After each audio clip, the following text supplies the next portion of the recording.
여러분 안녕하십니까? 부동산 소식으로 오늘 뉴스 시작하겠습니다. 6월 말 고강도 대출 규제 이후 줄곧 둔화되고 있던 서울의 아파트 값이 방향을 반대로 바꿨습니다. 학군지를 중심으로 오름폭이 커졌는데 주택 사업자의 분양 전망 지수는 하락했습니다. 자세한 의미 짚어보겠습니다. 박연신 기자. 네, 박연신입니다. 네, 이번 주 서울 아파트 값이 얼마나 올랐습니까? 이번 주 서울 아파트 값은 0.16% 오르면서 지난주보다 0.02%포인트 상승폭을 확대했는데요. 지역구별로 살펴보면 송파가 0.38% 오르면서 가장 높은 상승률을 보였고, 이어 성동, 광진 순이었습니다. 토지거래 허가구역을 비껴나간 일부 지역구가 풍선 효과로 오름폭을 확대한 건데요. 한국부동산원은 매수 관망세가 지속되는 가운데 전반적인 수요는 위축됐지만 재건축 이슈 단지와 역세권, 학군지 등 선호 단지를 중심으로 매수 문의가 증가하고 상승 거래가 체결됐다고 분석했습니다. 네, 그런데 공급 전망은 좋지 않았다면서요? 네, 그렇습니다. 주택 분양 시장이 다시 얼어붙고 있는 것으로 나타났습니다. 특히 수도권에서 심리 위축이 두드러졌는데요. 주택산업연구원이 주택 사업자들을 대상으로 조사한 이달 전국 아파트 분양 전망 지수는 75.1로 전달보다 21.9포인트 하락했습니다. 수도권에서의 하락폭이 컸습니다. 서울과 경기, 인천 모두 기준선인 100을 밑돌면서 30포인트 하락한 건데요. 유산현은 고강도 대출 규제 등을 포함한 627 부동산 대책 영향과 추가 대출 규제에 대한 경계 심리로 매수 심리가 크게 위축된 데 따라 수도권 아파트 매매 거래량이 큰 폭으로 감소하고 가격 상승폭이 둔화하면서 분양시장 전망에 부정적 영향을 미쳤다고 밝혔습니다. SBS 비즈 박연신입니다. 대출 규제를 둘러싼 소비자들의 대표적인 불만 중에 하나는 외국인들은 이런 규제를 쉽게 회피한다는 문제입니다. 편법 증여로 자금을 만들어서 고가 아파트를 사거나 세금을 탈루한다는 건데 관련해서 국세청이 본격적인 조사에 들어갔습니다. 이 내용은 엄하은 기자가 전하겠습니다.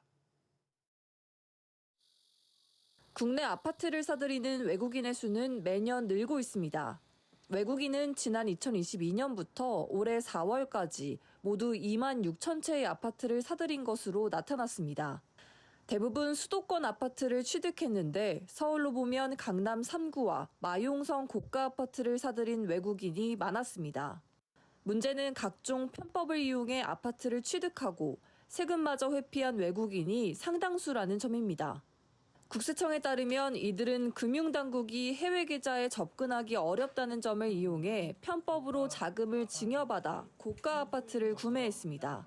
내국인은 대출 규제로 주택 취득이 어려워졌는데 오히려 외국인은 자국에서 자금을 끌어들여 주택을 사들이고 있는 겁니다. 외국인은 부동산 취득 과정에서 외국인 등록번호와 여권 번호를 혼용할 수 있어 과세 감시망을 피하기 용이하고 자국에서 자금 조달이 가능한 외국인에게는 국내의 각종 대출 규제가 실질적으로 적용되지 않아 부동산 정책에 부정적 영향을 미칠 우려가 있습니다. 강남 일대의 아파트를 임대해 수억 원에 이르는 임대 수익을 얻고서도 임대소득 신고를 누락한 외국인들도 적발됐습니다. 국세청은 이 같은 외국인 탈세자 49명에 대한 세무조사에 들어갔습니다. 탈루 혐의 금액은 2천억에서 3천억 원에 달합니다. 국세청은 외국인에게 과도한 혜택이 주어진다는 문제인식을 반영해 제도 개선을 건의하겠다고 밝혔습니다. SBS 비즈 엄하은입니다. 상대적으로 소득을 파악하기 어려웠던 과거 건강보험 지역가입자에게는 형편에 비해서 과한 보험료를 내는 혹시 모를 상황을 막기 위해 특정 계층의 보험료를 일괄적으로 깎아주는 제도가 있었습니다. 다만 시대가 변하면서 이 제도에 대한 형평성 논란이 지속돼 왔는데 최근에 건강보험연구원의 연구 보고서가 나오면서 제도가 수술대에 오를 것으로 보입니다. 이정민 기자, 보고서의 내용이 뭡니까? 네, 국민건강보험공단에 따르면 건강보험연구원은 최근 건강보험료 경감제도의 개선 방안 연구 보고서를 냈습니다.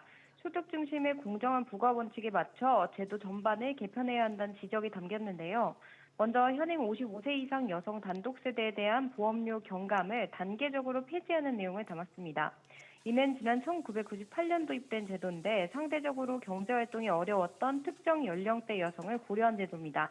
하지만 연구원은 여성의 경제활동 참가율이 많이 증가했고 유사한 조건의 남성 단독 세대와 비교해도 소득 재산 수준이 낮지 않다며 제도 유지의 타당성이 약해졌다고 분석했습니다. 실제로 분석 결과를 보면 경감 혜택을 받는 여성 가구의 평균 소득과 재산이 남성 가구보다 오히려 높은 경우도 있었다는데요. 때문에 신규 진입을 막고 10년 후 65세 이상 노인 경감으로 자연스럽게 통합하는 방안이 제시됐습니다.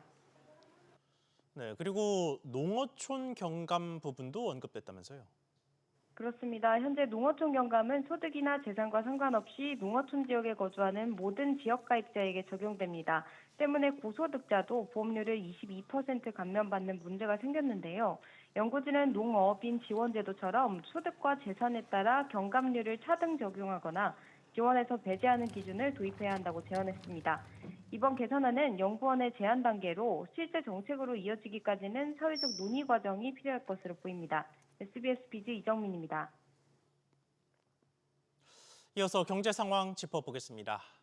국책연구기관 KDI가 우리 경제의 성장 둔화 가능성을 경고했습니다.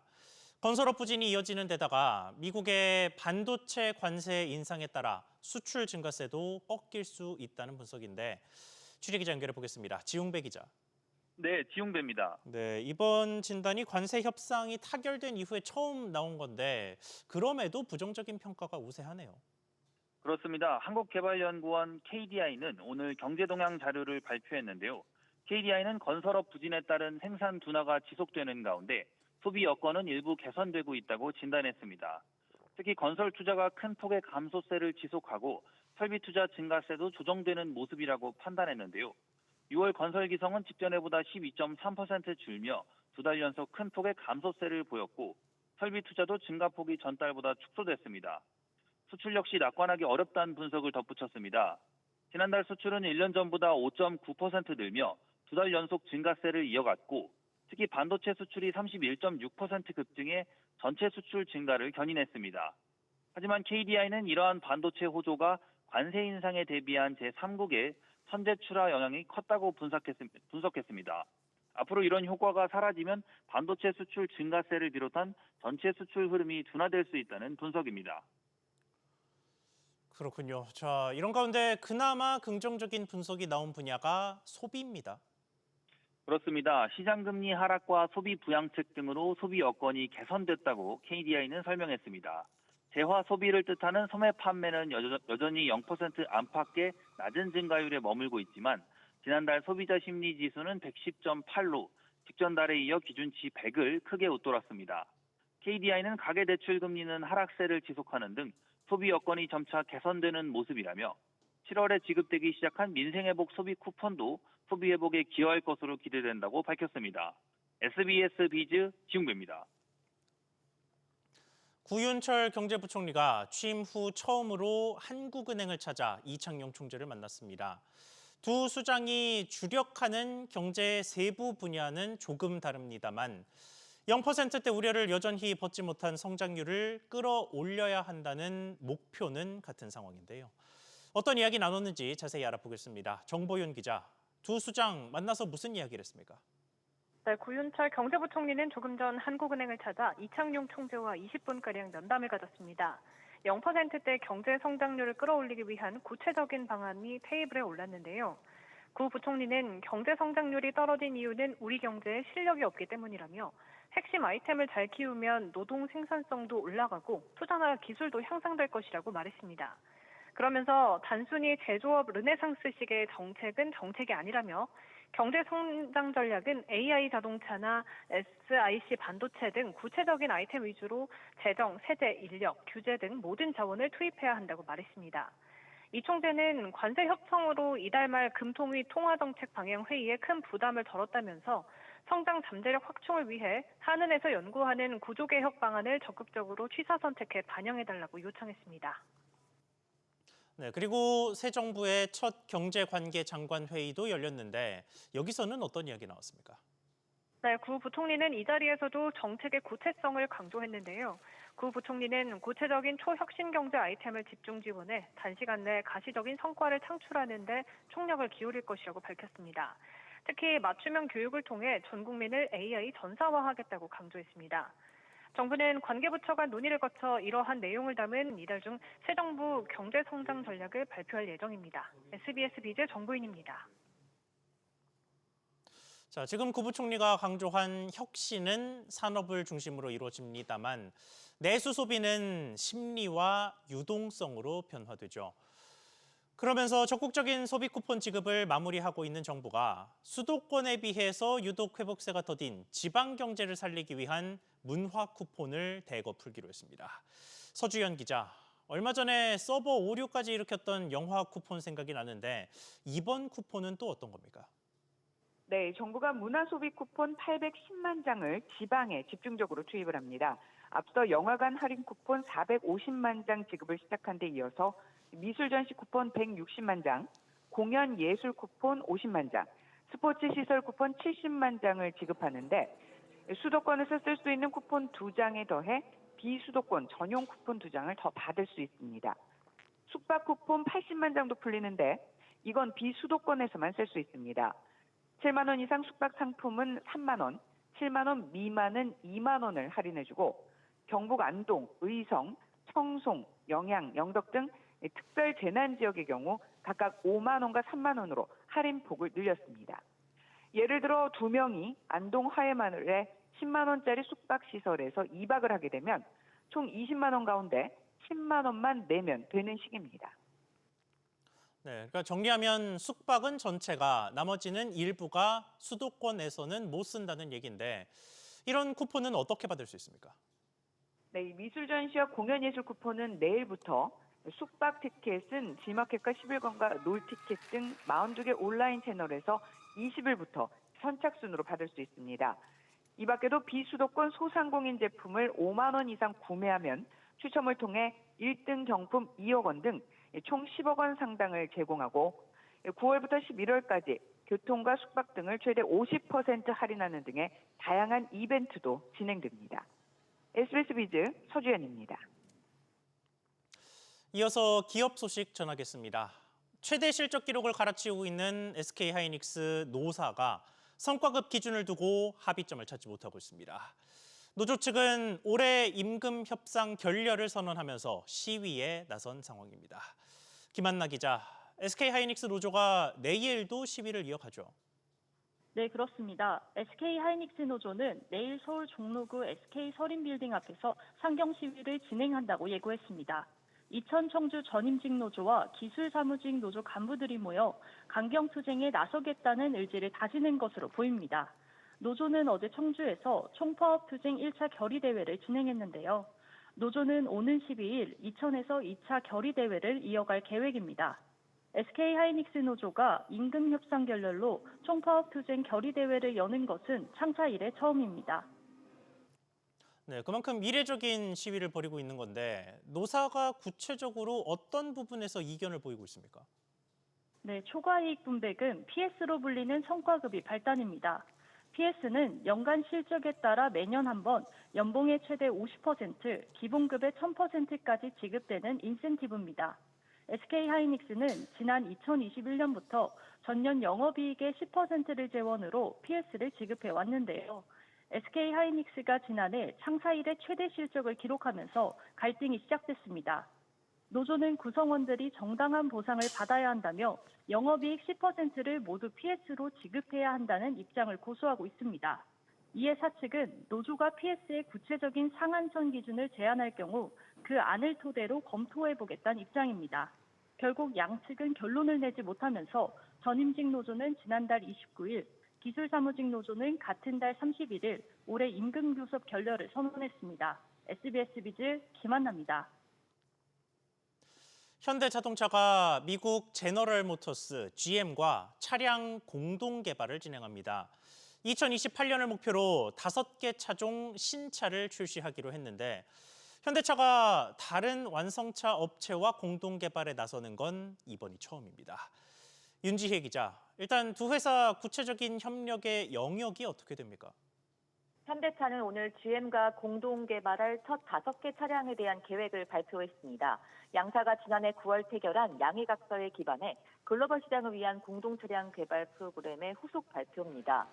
내연기관과 하이브리드를 모두 탑재할 수 있는 중남미 시장용 픽업 차량, 소형 승용차와 스포츠 유틸리티 차량, 그리고 북미 시장용 전기 상용 밴 등이 포함됐습니다. 양사는 공통의 차량 플랫폼을 공유하고 각 브랜드의 정체성에 부합하는 내외장을 개발할 계획인데요. 현대차는 상대적으로 취약한 중형 트럭과 픽업 트럭 부문을 GM으로부터, GM 입장에서는 소형 차량 부문을 현대차로부터 보완할 수 있을 것으로 분석됩니다. 현대차는 양산이 본격화되면 연간 80만 대 이상 생산과 판매를 할 수 있을 것으로 기대하고 있다고 밝혔습니다. 네, 현대차가 이렇게 다른 완성차 업체와 공동 개발을 처음으로 시도하는 배경은 뭘까요? 네, 트럼프 정부의 관세 협정이 가장 큰 영향을 미친 것으로 풀이됩니다. 북미 시장에서 품목 관세가 15%로 정해지면서 한미 FTA로 누렸던 관세 혜택이 사라져 일본과 유럽과 동등한 상황에서 경쟁하게 됐는데요. 현지 생산량을 늘리는 동시에 현지 업체와의 공동 개발로 북미 시장에서 유리한 고지를 취하겠다라는 전략으로 보입니다. 협업을 통해 플랫폼 비용을 절반 이상 줄이고 단기적으로 주력 시장에 대한 노하우를 공유할 수 있어 양사가 협력을 하게 된 것으로 풀이됩니다. SBS 민지입니다. 고물가로 인해 실용적인 소비 패턴이 자리 잡으면서 중고거래 시장이 갈수록 커지고 있습니다. 이에 무신사와 네이버에 이어서 패션 플랫폼인 에이블리도 중고 사업에 뛰어듭니다. 정대한 기자, 에이블리의 움직임 전해주시죠. 네, 업계에 따르면 에이블리는 이달 중 중고, 빈티지 의류와 잡화를 전문으로 거래하는 유즈들관을 열 예정입니다. 고객들이 서로 중고 제품을 거래하는 플랫폼이 아니라 중고 제품을 전문으로 취급하는 판매자들이 제품을 판매하는 B2C 형태로 운영됩니다. 에이블리 측은 중고 제품, 빈티지 스타일에 대한 고객 수요가 커짐에 따라 전용관을 준비하고 있다며 역량을 갖춘 전문 쇼비 입장에 운영할 예정이라고 설명했습니다. 네, 다른 곳들에서도 비슷한 움직임이 나오고 있는데 구체적으로 어떤 곳들이 중고 사업에 특히 관심이 많습니까? 네, 우선 패션 플랫폼 1위인 무신사도 이르면 이달 말 자체 중고 패션 거래 서비스인 무신사 유즈들을 출시할 예정입니다. 쇼핑 사업을 강화하고 있는 네이버도 최근 중고 거래 플랫폼인 미국의 포시마크와 일본의 소다를 인수한 데 이어 스페인의 최대 중고 거래 플랫폼인 왈라팝을 인수할 예정인데요. 네이버는 이미 한정판 중고 거래 사이트인 크림도 운영하고 있습니다. 전통 유통사들도 중고 사업을 확대하고 있는데요. 롯데와 현대백화점은 지난달부터 중고 패션 상품을 받고 L포인트나 H포인트로 보상 지급해주는 서비스를 정식 도입했습니다. SBS 비즈 정대한입니다. 미국의 상호 관세가 우리 시간 오후 1시 1분부터 발효된 가운데 코스피는 오후 3시 기준 0.6% 오른 3,217선을 오르내리고 있습니다. 코스닥 지수로 0.2% 오른 805 안팎에서 거래되는 중입니다. 달러원 환율은 2원 가까이 내리면서 1,383원을 오르내리고 있습니다. 지난달 외국인 투자자들이 국내에서 3조 원 넘게 주식을 사들인 것으로 나타났습니다. 금융감독원은 지난달 외국인이 국내 상장 주식 약 3조 4천억 원을 순매수하며 5월부터 3개월 연속 순매수세를 보이고 있다고 밝혔습니다. 채권 시장에서도 총 3조 원을 순투자해 6개월 연속 순투자를 이어갔습니다.